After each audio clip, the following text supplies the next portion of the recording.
what has been your relationship with the Islamic world, especially October 7th and post October 7th? Yeah.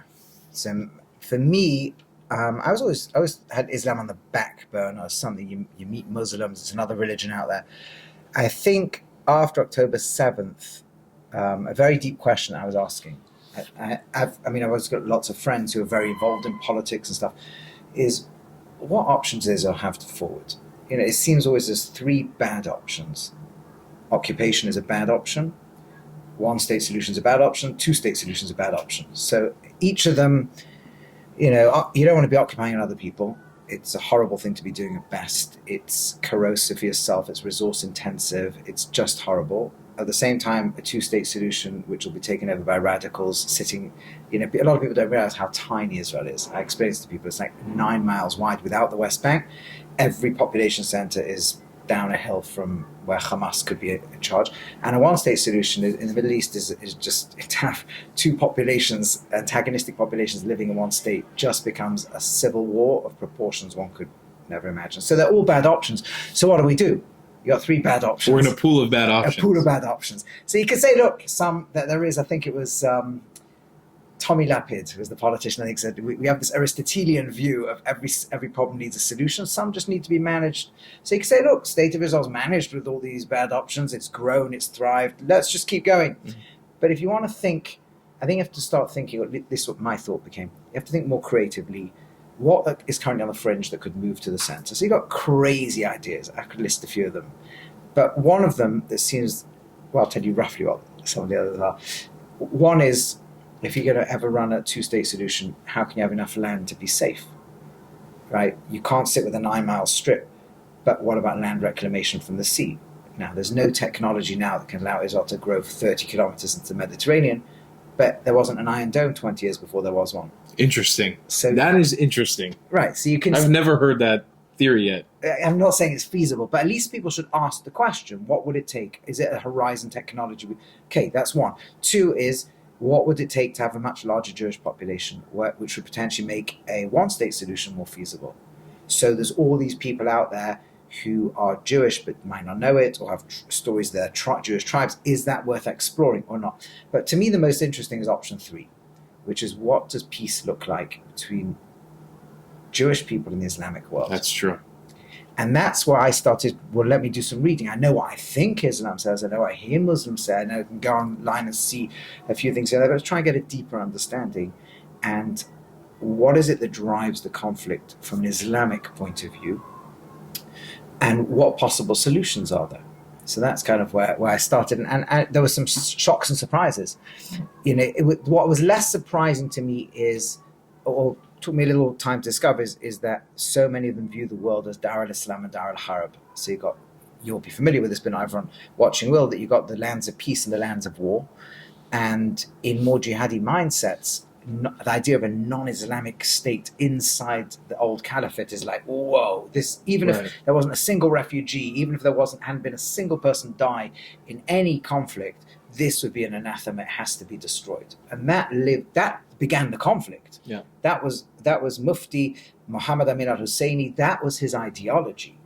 For a lot of people who don't know too, like, once Islam conquers a land, like, a lot of people believe that the whole region of Andalusia in Spain is wholly Islamic land. Right. And that is the Dar al-Harb. Right. Like, until it becomes Dar al-Islam. Right. Until they're able to actually liberate that back from the Europeans, from the Christians, and make that a place of worship for the Muslims again. Because at some point, that was an Islamic or part of the Islamic Caliphate. I think what's interesting about what you were saying is that, like, since October 7th, we've all been really exposed to this narrative from the Islamic world of, we lived in peace. Yeah. We lived in peace. There was peace between Jews and Muslims until Israel came around. Yeah. And I always try to push back on that because, like, I'm not going to pretend like my whole life I knew exactly what the Mizrahi Jewish diaspora went through in Islamic lands.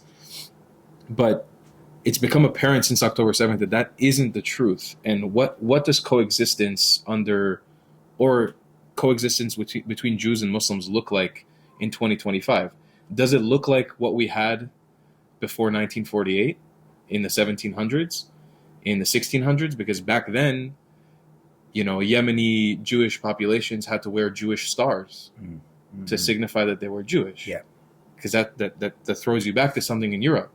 There were Moroccan Muslims who massacred Jews in the 50,000s. Yeah. In like the 1800s and the 1700s. And at various other phases before. So what does peace actually look like with Islam for Jewish people? Does it look like what it looked like back then, or do we need to, as Jewish people and as Muslims, come together and re-envision what peace looks like? Right. So that's the sort of line I was thinking. Now, I should say that as someone who came from a European Jewish story, that I think in Europe most of the time most Jews would have loved to move to an Islamic country. Maybe, yeah. And yes, there are definitely a lot of it. It's like there's not one relationship between Muslims and Jews. Correct. In those lands. There were times. Yemen particularly suffered a lot. In Morocco, sporadically, but could be horrific massacres. It ebbed and flowed. It was always up and down. And you had lots, and I think it's fair to say, and it's very fair for both Jewish and Muslim and anyone else viewers, that there were huge amounts of times where Jews, yes, somewhat second class, but not very second class, and lots of Jews had a really, really good time in Muslim countries, or that little bit of being a bit second class wasn't like a disaster. And there definitely are models of coexistence. Yeah, that's one thing. The second thing, which is within the Islamic world itself, once they lost Spain, there was a whole jurisprudential re-evaluation of what the definition of Dar al-Islam has to be in Dar al-Harb. There were many Muslims, because theoretically a Muslim can't live in a non-Dar al-Islam land or a Dar al-Harb land, but many scholars said, well, if a country tolerates Islam and allows a Muslim to practice there, it's also called Dar al-Islam. And that's some then said, hey, we don't need to reconquer. So you got both views. And what I was not aware of was that, I don't know if you were aware of this, was that when Sadat made peace, he actually went to the Al-Azhar University in Cairo, and basically the head imam there had to write him a fatwa as to, or he asked him, is it permissible to make peace with Israel? And he wrote a multi-page detailed fatwa going through all the logic of why it is permissible to make peace with Israel.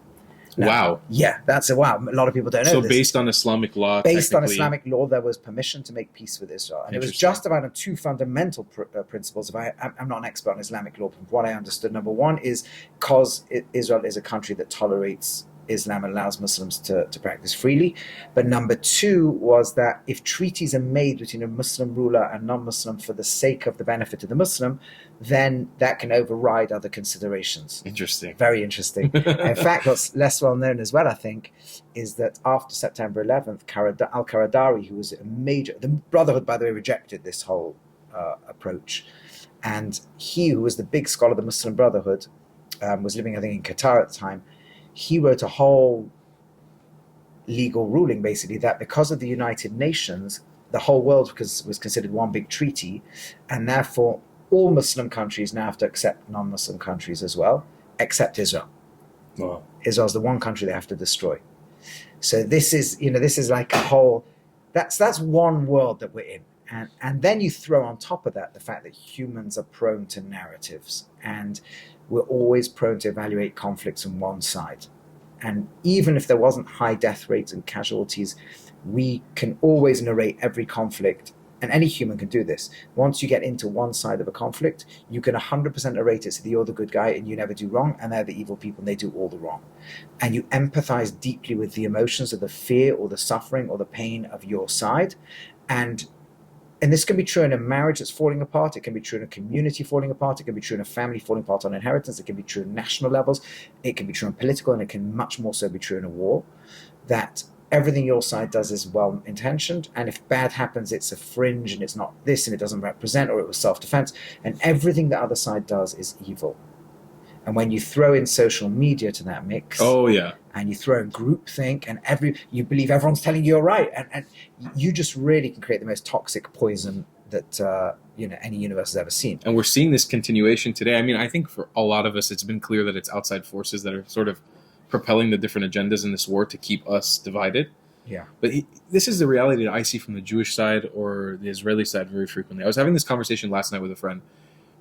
I don't think people really understand how much we love the other side. Like, maybe even a lot of Israelis and Jews don't process it, but I can speak like on my personal behalf. There's a lot of love there for Arabs, a lot of love for Muslims in general. Yeah. And I do see that resonating from the Jewish side often. Like, maybe there's a fear complex there, but you see even we're on the back end of this whole crazy Trump deal about maybe moving the Gazans outside. You see like half of the Jewish world extremely divided about the fact that this might happen. Like our hearts are with our enemies 24/7. I think that's what makes it so special to be a Jewish person in this thing. Is like you have this insane amount of compassion continuously for people who want to kill you over and over again. Right. So that was exactly my question. Like I often get this asked on social media, and I'm a small player. You're like a big league guy, but sometimes I'll put things out there, and you get this torrent of abuse. And I rarely speak about Israel. It's not one of my main topics because people do it better than me. But I speak about Judaism, but you get, and then between all the abuse stuff, you get people who are clearly asking sincere questions. Just this week, I got a few people ask me what Jews think about Islam. And I write back the truth. I always say we have huge respect for Islam. Like these are people who believe in the same God that we do. That they serve the God, Allah, Hashem, who we love and adore. They love and adore. There's something very moving when you see somebody love the same obsession of life that you have the same love for, and they're passionate. They give charity. They're modest. They're dealing with many of the same struggles we're dealing with. And biblically, they relate themselves back to Ishmael, and we relate to Yitzchak. And Yitzchak and Ishmael have a tension in their family. It's actually not theirs. It's from the generation before, from their mothers. But they reconcile. And not only do they reconcile, but the Torah describes Ishmael at the end as tzaddik, as a purely righteous individual.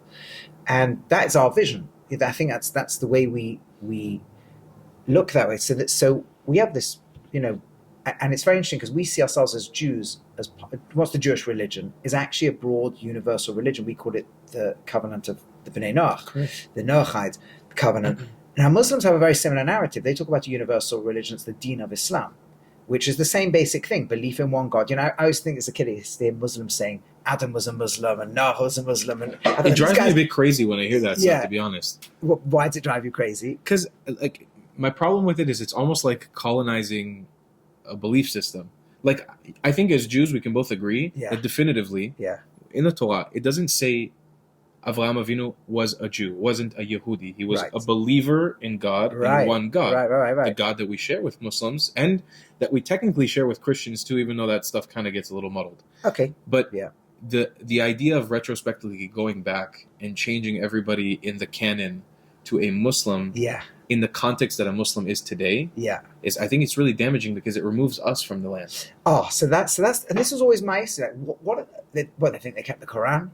And I know it sounds ignorant, but it's only relatively recently I realized they don't mean they were Quranic Muslims. Correct. They mean they were servants of God. But that discrepancy isn't made, and that's the dangerous part. Maybe, but this is what I'm saying. There's lots we can talk about dangerous. So this was what's interesting to me is that when we talk about what we feel, right, the respect that we have, to me, one of the most painful things of this conflict is that not maybe the crazy radical fringe, but the normal average Muslim and Jew could and should be allies in the world, not the exclusion of other people, right? Part of the beauty of believing in a Noachide covenant and that God then has a special covenant with us is it doesn't exclude others. They can have different covenants or different pathways or different ways of being Noachides, right? So that's something, Jewish sources don't necessarily have an enormous amount to say how everybody should be serving God. We've got the basic principles of ethical monotheism, and all who fall under that are in some level or another fulfilling God's will. But the fact that we've turned into feeling each other's enemies is a very, very painful thing. That's at least my sense and my experience of it. And I also see when you look at what European Jews went through and what it's done to who we are today, that the rigidity of either being very anti-religious, you're assimilating, you're heavy reactionary, whereas Jews who are in Muslim countries, yes, there was a lot of pressure under colonial stuff in the last, century or so before 48, but basically speaking, were very natural with their religion. Mm-hmm. Very much, and I tell you, when I traveled once to Morocco with my wife, and she said to me, I actually feel really comfortable here in an Arab country. So there's this whole other side of things that made me think and look deeply as to what is it that's gone wrong or what could go right. And here I'll tell you, I discovered something very, very fascinating. a huge part of the big tension is most Muslims today believe, they look at the Quran. The Quran has some nice things to say about Jews, some horrible things to say about Jews, lots of good things to say about our prophets. And then there's this whole issue of Jews who corrupted the Torah. And this occurs more even, I think, in many of the hadith. And so you got good and you got bad, and how do you put that together? And there's a modern way of putting it together, which is, yeah, God wants like these Bnei Israel, and he really invested in them, but they were really terrible, and they just kept killing prophets. Keeps reminding you of the golden calf over and over again. Right, the golden calf. The Surah Al-Baqarah. Right, Al-Baqarah, yeah. And how evil the Jew, and they have this, and they killed all their prophets and didn't listen to the rabbis and rejected everything. And every time it talks about Jews who corrupted the Torah, that's all Jews. And the modern view is that or at least it's not the only view in Islam, but it's probably the dominant view. It is the dominant view amongst Muslims, is that the Torah we have today is a corruption. Correct. And therefore, anything nice about Jews doesn't really apply to us. Right, and therefore our best, if we're lucky, we should be the Al Kitab, and that's good, and we should accept dhimmi status and pay a jizya, and hopefully that's good. But there was a different view in the early centuries of Islam, and I mean, there's different scholars debate and stuff. But if you just read the Quran by itself and had a bit of historical context, who were the Jews in Arabia exactly at the time? The Bnei Quraysh, no? Bnei Quraysh is one group. There's a few. All the tribes there, amazingly enough, are never mentioned in the Gemara. Now, the Talmud is finished being written 100 years before Islam. They never mention them. We have one mention of a Jew from Tayman, Shimon HaTaymani. You have all the time Jews from around the areas. We know where the Jews of Iraq all lived. We know the Jews of Israel. We know what was going on. And the simple answer is they were not rabbinic Jews. The Arab tribes were almost for sure not rabbinic Jews. That means to say that they rejected rabbinic interpretation of the Torah. Interesting. Not only did they reject it, they were using Septuagint, which is a corrupted version of Torah, which in at least one important place in the prophets, when it talks about bowing down to Hashem, takes out the bowing down, which is a complaint Muhammad has against them. Then you have the fact that if you don't have the Talmud and you read the Torah, it looks very critical of all the prophets. Once you put the Talmud in, yes, they make mistakes, but they're subtle mistakes. These are not blatant sins.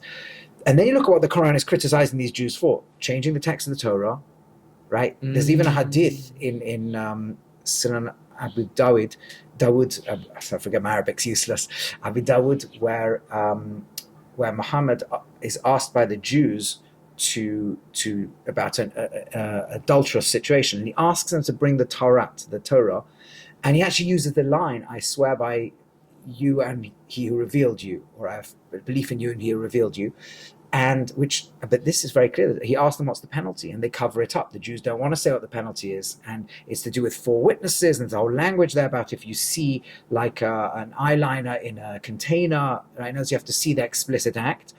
And then there's a death penalty, and he says, why don't you follow it? Now, this is not the written Torah.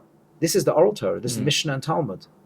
So you see very clearly Muhammad was pushing them these were non-Talmudic Jews. He was pushing them to follow. They follow the prophets, got to follow the rabbis. And you see this again and again. That expression, by the way, is exactly Talmudic. The 4 witnesses, you have to have 2 for the original warning, let's say, and 2 for the act. They could actually be the same ones. But that's where all of this clearly is coming from. And again, this whole line in the Quran that we told the Bnei Israel that he who saves a life like he saved the world, that's the Talmud. So in the Surah Al-Baqarah, which you quoted before, the idea of God hangs the mountain over the head, that's the Talmud. So it's not just Torah, it's everything that the rabbinic Jew would call Torah, Muhammad is saying you should keep. And these guys are running away and rebelling and doing everything wrong, and he's telling them off. So in historical context, essentially, he was very pro-authentic Jewish believers. So in layman's terms, basically, this is really interesting. Muhammad's experience with the Khaliji and Hijazi Jews was a experience with Jews who had essentially dabbled in corruption, or a corrupt version of Judaism, at least according to rabbinic Judaism. At least what we'd say today, And he's basically making a commentary in the Quran about these Jews that he's seeing. Right. And he's also linking it back to Jews of the First Temple who were against the prophets. As he's saying, these Jewish people have they have pro and anti people amongst them. And in the tribes amongst me, people are not being authentic to what God wants them to be. That's, I think, the simplest way to read the Quran once you put that piece in. And you see it in many of the hadith. And he himself wanted to build a community of believers. Right, the famous Surah Al-Ma'idah 548, right, where he says, Allah could have made it that there's just one religion, and instead he made it, different Sharia, different manhaj. Now, again, modern interpretations will say, no, that means at different points in history, but the natural way of reading that is certainly that you can have one deen, but multiple sharia. So you could have one faith, right? The faith of monotheism, the faith of true belief in one God. And then within it, Torah of Musa, of Moshe could still be right for the Jews, and I'm bringing the pagan tribes to me, and in my lands, I'm the authority, and you have to accept that. Right, whereas lots of Jewish tribes at the time didn't accept it because they believed they didn't accept this Noahide principle. You know, amongst I was recently with a Syrian friend, a Shami friend from Damascus, who he told me in Syria the Muslims would refer to them as the Jews as Musawi, right? Yani Jews or people of Moses, right? People of Moses, which is funny because they would make that distinction. Like I don't think they would call themselves like Muhammadiyans or something like that, but they would make the distinction to refer to the Jews as Musawis, right? Literally referring to Moses as their prophet, right? And I think so. And that really now you see. I'm sorry, I forget the name, but there was even a question asked of an early Muslim legal scholar of, can you touch a Sefer Torah, an actual Torah scroll, with impure hands? And he writes back, there's different options. There are those who believe the Torah is corrupt, in which case it's impure anyway, or those who believe it's been superseded. But there's another opinion that would say you actually have to touch it with holy hands, which means it's not corrupt and not superseded, at least for Jews.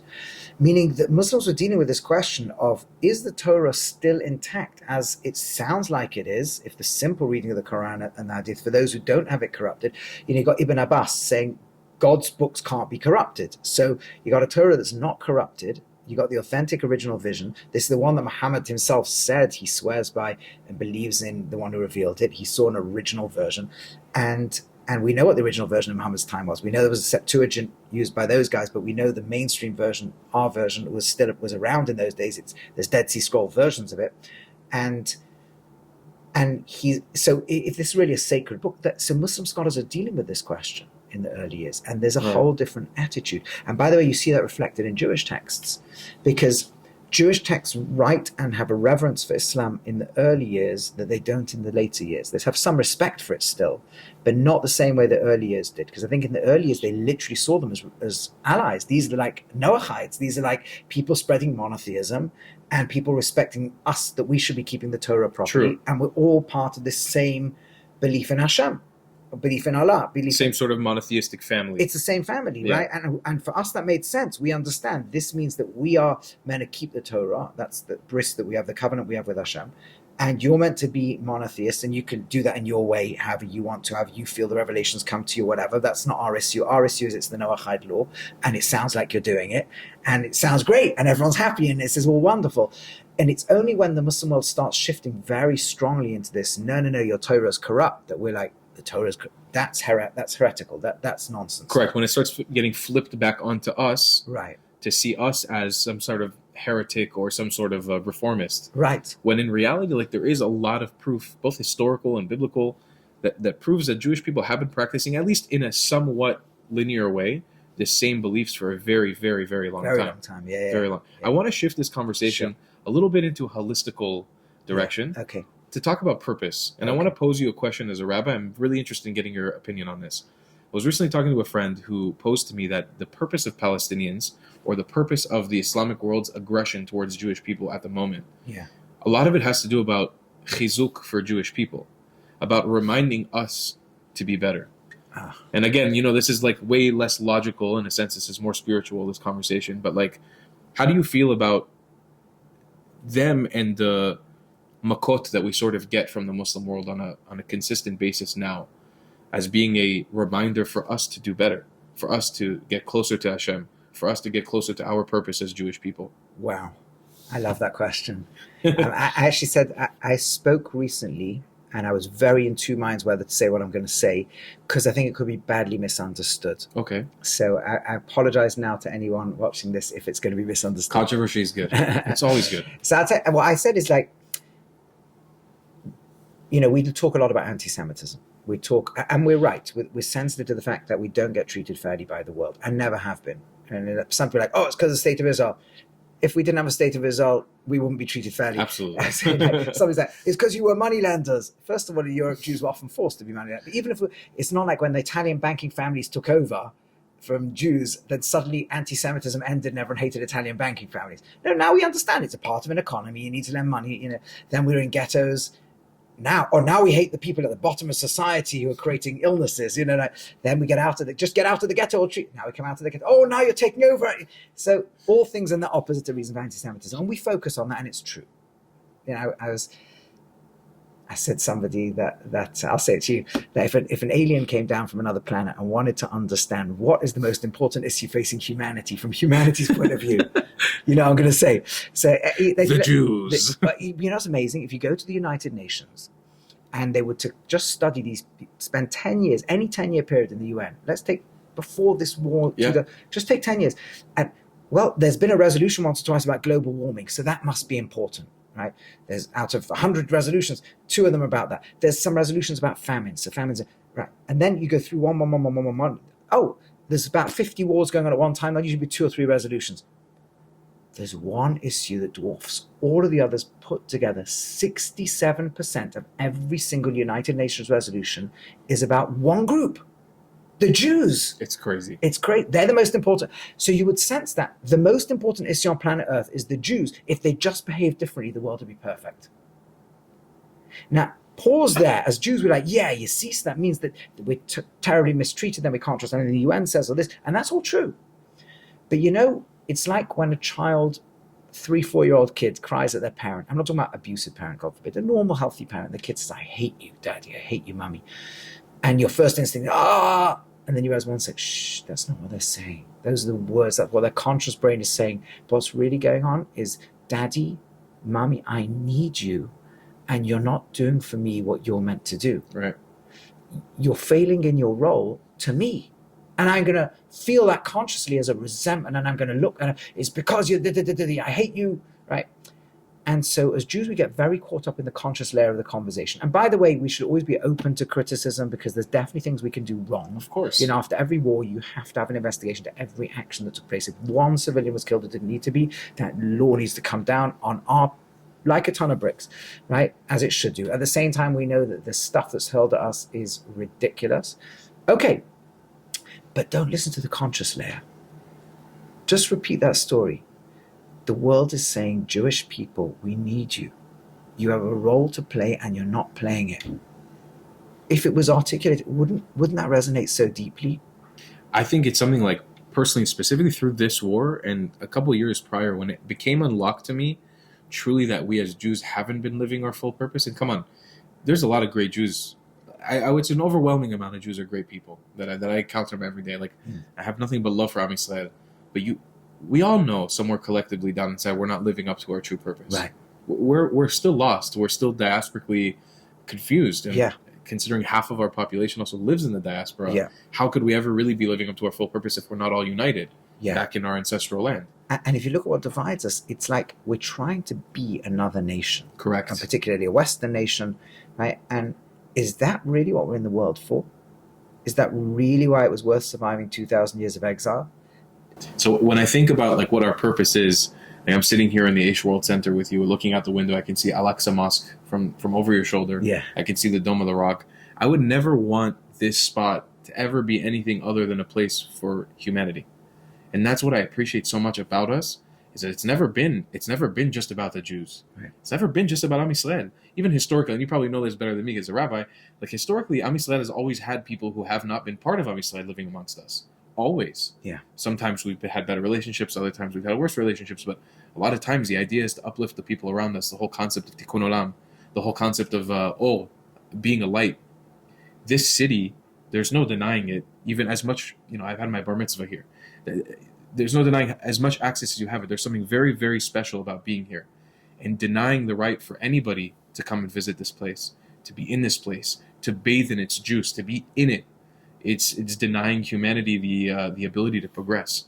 We have, as Jewish people, this special spirit and tendency to be able to really, I don't want to say fix the world, because I think in English that kind of can be misconstrued as the world is a problem and we're here to fix it. Right. It's not about that. It's about improving. Like a rabbi taught me this years ago when I was in Yerushalayim on a delegation on a trip when I was younger. And he told me that the idea of a Jewish person existing and your neshama being taken away from you and reconnecting with Hashem It happens when you fulfill your purpose. And that purpose can really only come when you've made the world a better place, when you've left the world a better place than what you were brought into it. And we don't always, as Jewish people, know what that means exactly. No. It could be in the smallest little things. Yeah. It could be that you just saved an ant that was crossing the street. You didn't step on it, and that was that, that's just a silly example, but it could be in the smallest, littlest things. But that every Jew doing their darndest to try to make that a reality. Imagine what we could bring on if we all inhabited that energy, if we all had that in us.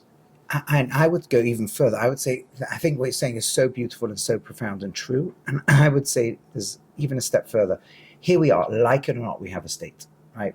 You could be the anti-Zionist, pro-Zionist. We're here, the Jewish people are here. How should the state view itself? On the one hand, it's one of the most religious places in the world. Right. On the other hand, it's one of the most liberal, secular places in the world. It's got a whole avenue of total technology and innovation and craziness like that. And it's got another avenue of people who are literally living without materialism, just in a religious life of closeness to God. And you've got all this stuff going on.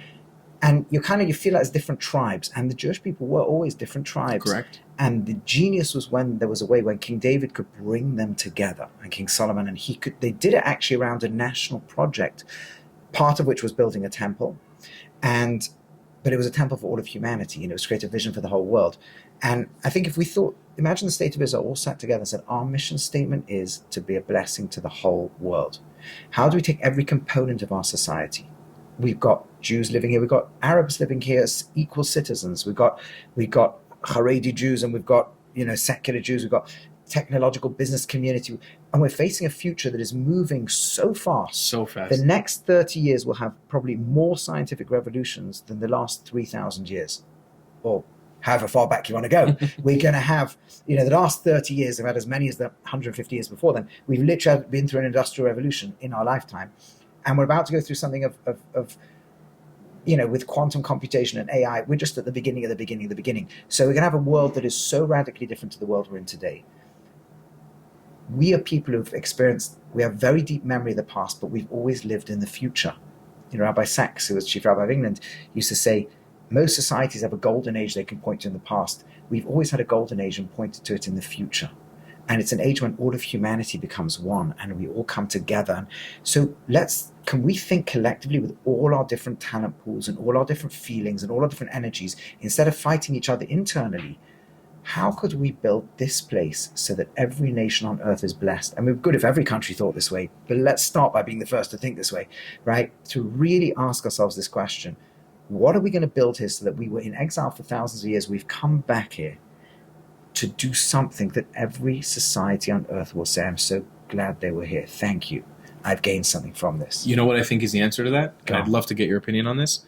In a lot of ancient Far East religions, which obviously we don't practice, but there's this idea of duality, of yin and yang, of the white and the black, the dark and the light. In Hebrew and in Israel and in Judaism, we have it, but we don't process it in the same way. And I think since the beginning of the war, it's been really apparent. The concepts of avat chinam and sinat chinam. If we were to apply as Am Yisrael... Do you want to translate that? Oh, yeah. Avat chinam meaning, I guess it means literally free love in a direct translation, but it more means just having a holistic love for everybody around you, specifically your fellow Jew. And sinat chinam is having hate for your fellow Jew or for the people around you. And that duality, processing or trying to make the avat chinam, the free love, the love that is overwhelming and that empowers over everything else, be the one that you lead with, and that all of the people of Am Yisrael lead with. And yeah, we can still protest and we can angry at each other and we can yell at each other and we can have the rude bus driver and it can all exist. But as long as we lead with the concept of avat chinam, and I know without even talking to you about it, I know that when you and I see a fellow Jew, anywhere it is in the world, even if they're acting bad, there's love there. An immense amount of love that you and I can probably not explain. Yeah. And I don't even know how to process that. It's just something I've sat with. When I see a fellow Jew, it's like, what? It's my brother, it's my sister, it's my family. Yeah. And it goes back a very, very long time. And it's not something I can rationally explain. But if we could all lead with that kind of energy, imagine what we could do.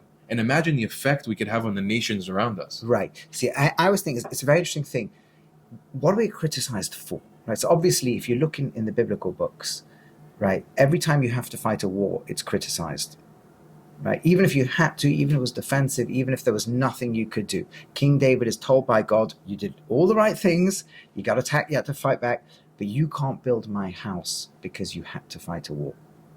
Right? Joshua was told right at the beginning, Joshua was told that two things, be chazak ve'ematz, be strong and courageous in war, but be strong and courageous in the Torah. And the implication running all the way through the book is the more you do things right spiritually, the less you'll have to be in a position where you're fighting wars.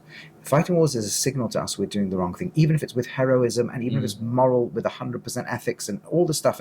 And the soldiers, who risk their lives are great, great, great heroes. I'm talking people who behave ethically on the battlefield, which is 99.9%, and who risk their lives. For Am Yisrael, wow, what heroes. But the fact that we have to be fighting a war is not where we're meant to be. And that very brotherhood you mentioned, the mission in Pirkei Avot, the great ancient rabbinic teaching that teach about how we're meant to feel that love, like we're all literally children of one family under covenant of God. The line before that in the Mishnah is also Chaviv Adam Shenivra B'Tzelem, how beloved are all human beings created in the image of God. And you have to have both. And this I want to tell you what I think is a legitimate criticism and illegitimate at the same time. Sure. Like all anti-Semitic criticisms, you get this whole thing, but doesn't the Talmud say only Jews are humans and the rest of the nations are animals? It's a complete misunderstanding of the Gemara, but it can subconsciously be something that hits us. What does the Gemara actually say? The Talmud actually says, it's like this. I'm not going to get into the technical legal discussion. It's about laws of purity and impurity of graves and stuff. But it essentially says that there are 4 biblical words for human: Enosh, Gever, Ish, and Adam. 3 of them always mean all human beings. The word Adam can flick back and forth as to whether it means all of humanity or just the Jewish people. Why? Because the word Adam relates to us in the Garden of Eden. In the Garden of Eden, all of humanity was a single soul. And it failed and left Eden, and we're now on earth as shattered, broken fragments. Every human being walking this earth is like a piece of an Adam that sees the world through its eyes, that can naturally hate one another and be threatened, but is meant to heal and come together as one. And the purpose of the Jewish people is to do that first, internally, but with the dream of building a model that impacts all of humanity to all become one. Not all become Jews, but all become one. Under God, all become servants of one God and Son. But think, and that's what it means. Sometimes, therefore, the Torah, it doesn't mean you're called Adam and they're not human. God forbid. They're the image of God. But you're meant to be the humans of the future to help bring everybody else there. It's almost like if we were a human body collectively, the Jews would be almost like the heart. We all need to come together to make that heart real. Right. And then the rest of the world can sort of follow us in our pursuit to bring together this body. Right. But now think what it means. So a child can pick that up the wrong and go, oh, I'm better. Amazing thing. In Judaism, we don't really have words for better and worse. In modern Hebrew, we have to put cognates, yoter, tov, Right. Because there's nothing. God doesn't use language of better and worse. You've got a mission. You've got a role. Every nation may have a role. You've got a role as a Jewish people. It's a difficult role. It's a role that can involve a lot of persecution against you when you get it wrong and all this kind of stuff. But can't think about yourselves. Or the best way to think about yourselves as a family is, what am I doing to bring blessing to the rest of the world? That's what I was getting back to. And if the world's suffering, yes, so anti-Semites will say, it's a Jewish conspiracy to make the world suffer. Remove the conscious layer. Do you realize on the subconscious layer, we're not a million miles away? We believe that the world's suffering, we've got to be doing something about it. Not that others don't have to do something about it as well. But so now imagine if the State of Israel gathered all its groups together, every faction, the Haredim, the religious Zionists, the secular, the creative business community, and the Nobel Prize winners, and the poets, the Arab community, the Jews, everybody. You're back in Eretz. This is the people of, right? We always used to have Ger Toshav in the old days, right? People who are not Jews but live in the land. Fine, all of you together. What can we do to think forward into the future, to look around our world and bring a blessing? The minute you're thinking together with the same purpose, a lot of your fights disappear. Right.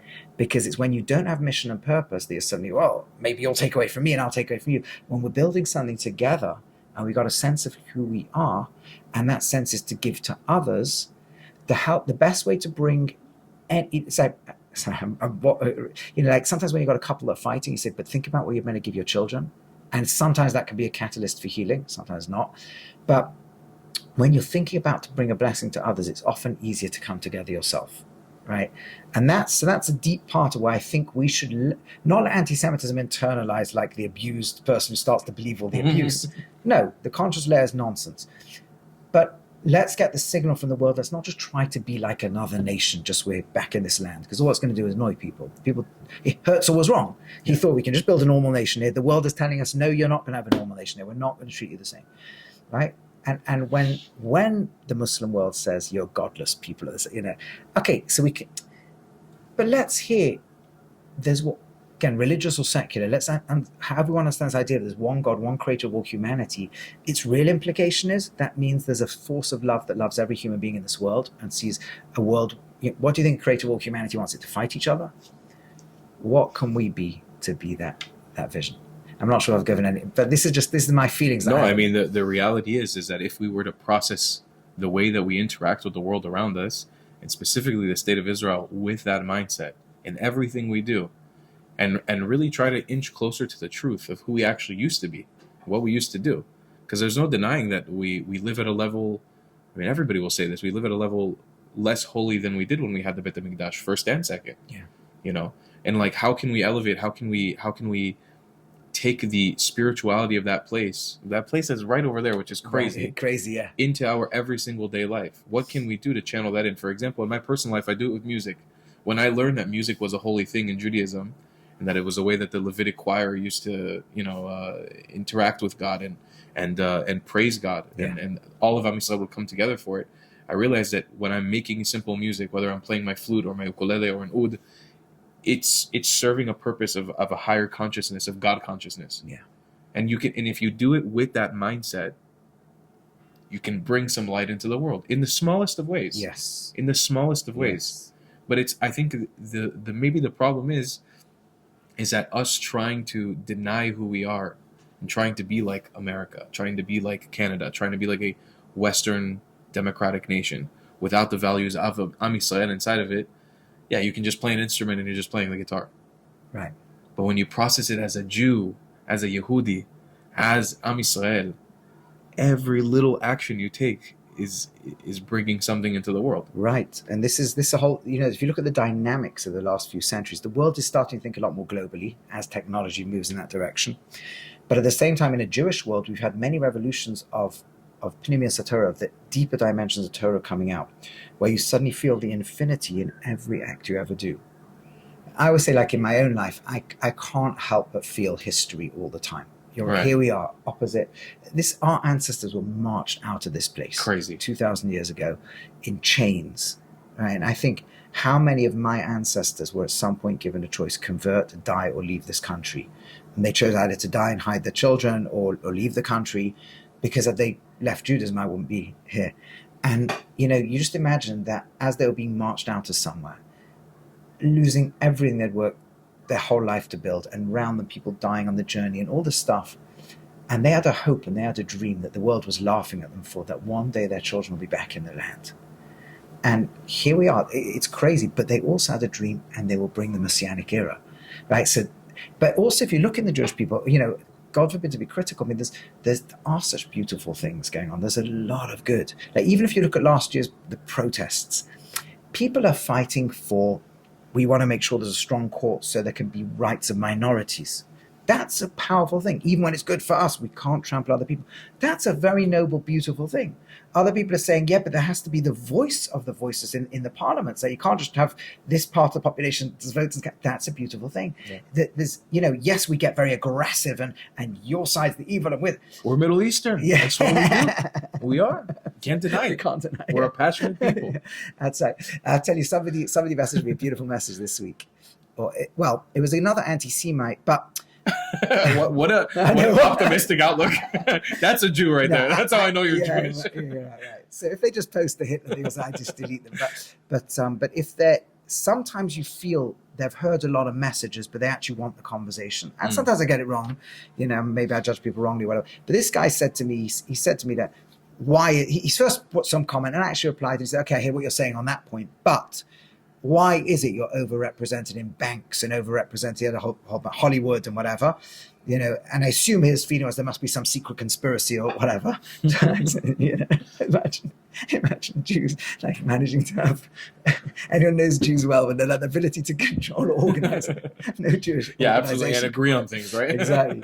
But I said to him, I tell you what I think it is. Not just that, why they're overrepresented in arts, why they're overrepresented in, you quote, music, in literature, in poetry, in Nobel Prizes, right?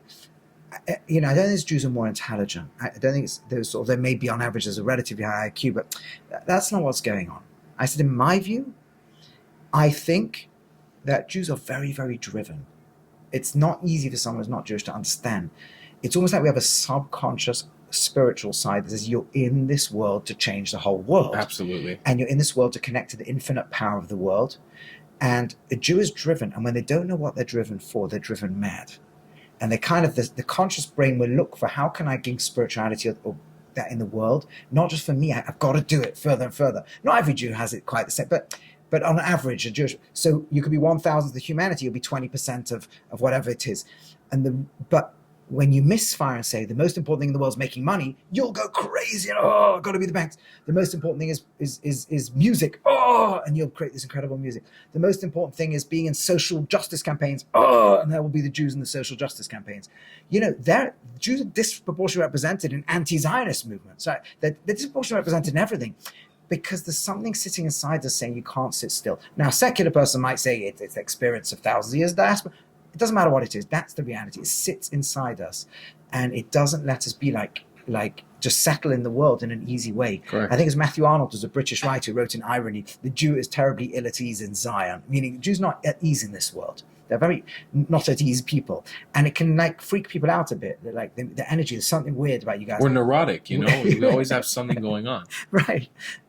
But then you become Freud. I've got to study this. Let me do this. Or you become Marx. Do you know how many people probably looked around Russia and said it's not fair that the underclass is downtrodden? But he went and blew the world. Here's an ideology. And so, the capitalist anti-Semites in Europe saying Jews are the communists, and the communists want to know you're the capitalist. And there were lots of Jews in both. But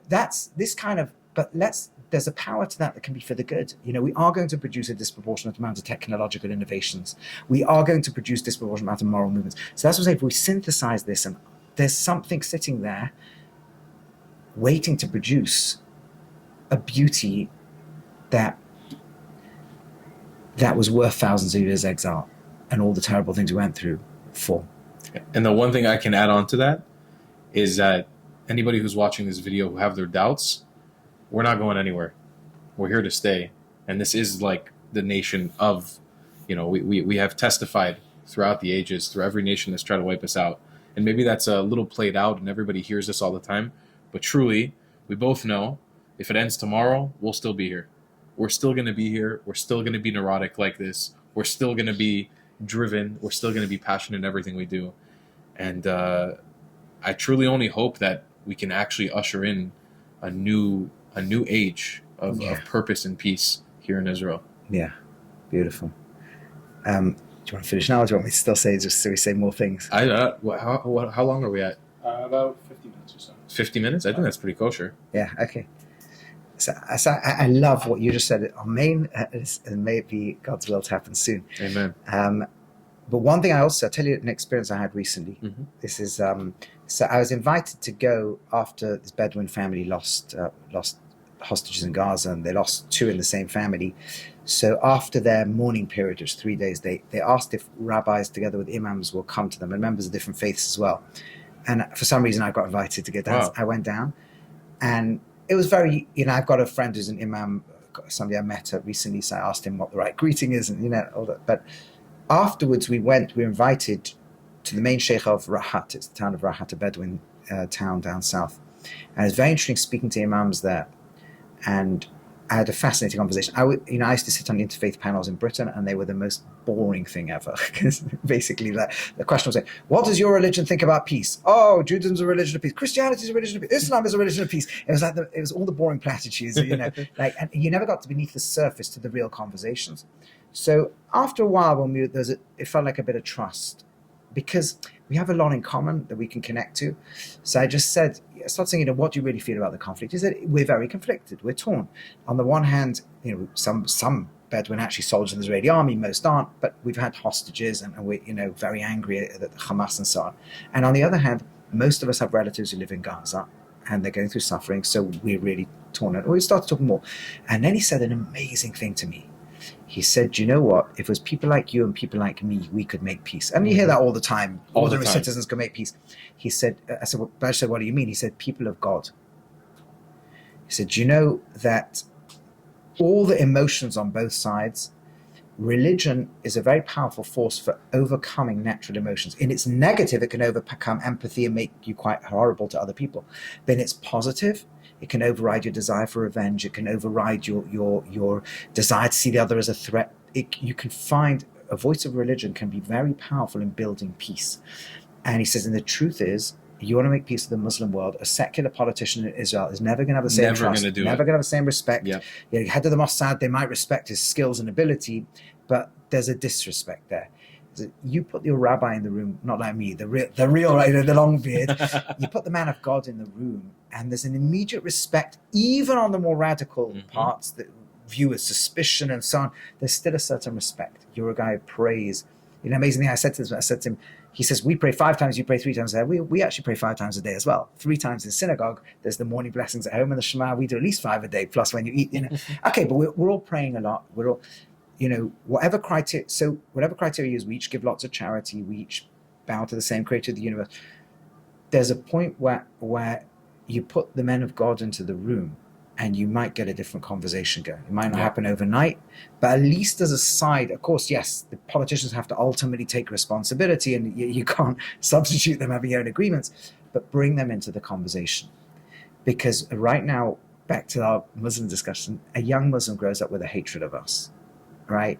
At least many do. And many in their mind, because they also have this love-hate, want to split off Jew from Zionist, which is an interesting dynamic. It's not really possible, in my It's opinion, not possible to do, but I think behind it, again, the little positive is, but I want to still have a relationship with the Jewish people. Yeah. It's an interesting thing. Yeah, and also I always say to people, like, what does Zionist mean? I'm sure you do this all the time, you know. So to a lot of Muslims, Zionist means kicking people out of the land to live there. I said, but that I'd be an anti-Zionist, right? To me, Zionist means Jews have a right to live in the land and a right to independence in the land, you know, without kicking anybody out. And then we can narrate and go through the whole story, whatever. The point I'm saying is that I do think now that the you know, one of the best things about the Sephardim Mizrahi Jews coming to the state of Israel is there was this religious tiny minorities, anti-religious majority, and then suddenly the Mizrahim turn up and no, we're actually a bridge. And we have a very strong relationship with God, but we, you know, the secular can relate to us too, and we've got all this. And the state of Israel has become, for better or for worse, I'd say for better for sure, just say for better for worse, whatever your views are, the state of Israel has become more religious. More religious. Right. And it has lots of different pools. It has pools who don't serve in the army because they're religious, and pools who do, and so on. But I think it's time for that voice to be sent to the world as well. I used to, when I would promote Israel in my travel career, I'd always tell people, this is a secular country. But I realized over the years that actually it's the opposite of secular. We're an extremely godly people. But like you said, with the Mizrahis turning up in this country, they brought an element of cultural spirituality that wasn't necessarily practiced in the Jewish diaspora in Europe. And it brought an essence of spirituality in everything, even though you don't walk around and look like a religious person. Right. You know, my grandfather in Iraq, he was a shamash in a Bet Knesset, but you would never think that he was a religious Jew. Right. But he's extremely spiritual because that it overcomes your exterior element. Right. If you try to solve the Israel-Palestine conflict, the Arab-Jewish conflict, without God, you've lost the plot. Yeah. God is here. God is deeply invested in the people of Palestine. Is deeply invested in the people of Israel. Yeah. It's deeply invested in Arabs and in Jews. Yeah. We are a godly people. If you try to do this without God, it's not going to work out. More than that, you're ceding God to the fanatics. God will live in the mind of the terrorist. You got to bring God into the mind of the one who wants coexistence and the one who wants to be able to live together. And more than that, I suspect that the Muslim world in general will have a lot more respect for a country that sees itself in service of God. And again, I'm saying that without scaring Israelis, without saying that means you have to become a religious country. The legal political structure of Israel as a liberal democracy does bring a lot of advantages. I happen to think with technology coming, we're probably going to see new political systems come, because that always happens. New technology brings new social organization, fine. But it doesn't, you don't need to change the parameters. On the contrary, I think religion is more powerful and has influence and less power. Yeah. Ironically, Yeah. I mean, it has more influence, I should say, when it has less power. That's, I think, Lord Jacobitz, who was Chief Rabbi of England, once made that point. The more religion has power, often the more it loses influence. So it doesn't mean the legal state has to become a religious state, but exactly as you say, when we're talking to our neighbors, when we're talking to the people who have the same passion for the land and passion for God, we have to bring God and the people of God into Absolutely. the conversation. You cannot remove the God out of the equation of Israel. Yeah. It's here. Yeah. It's here, and you cannot remove it. Yeah. Yeah. That was a lovely conversation, Rabbi. Yeah, beautiful. I really enjoyed that. I think if a lot of people will open their minds and listen to what the two of us are saying, because we both come from different backgrounds, but in the end of the day, we're both Jewish, and I think we see eye to eye on a lot of things. I think if a lot of people were to listen to this, and I think I would like to encourage Muslims to listen to what we just recorded and expand their minds about the intention of the Jewish people and Israelis about what our purpose is. Is there anything else you want to add? Yeah, I would say I'm sure there's lots of things people strongly disagree with, and I think that's fine and that's exciting and that's great. And what I would say is, as well as when you listen to what you disagree with, it's always good, I find, to try and listen to what do I agree with or what did I think differently to before as well. But I'm sure we'll get lots of criticisms and support in the comments, and that's great. That's part of, hopefully we've added something into the great conversation of humanity. At the end of the day, it's all love. That's what it is. It's all love. If you believe in my content and want to support me, just know your help is needed. There's a bunch of great ways to support me, being PayPal, Buy Me a Coffee, or joining my Patreon community down below. Patreon is the best way to support my channel, and you'll get a bunch of cool perks depending on what tier you join. Another great way to support me is by buying my merchandise on thetravelingclat.com. I regularly drop new merch designs like this beautiful hat, or this amazing shirt, where you can support the channel and get something cool for yourself. I also have an amazing Discord community with people from all over the world. Thank you so much for your support.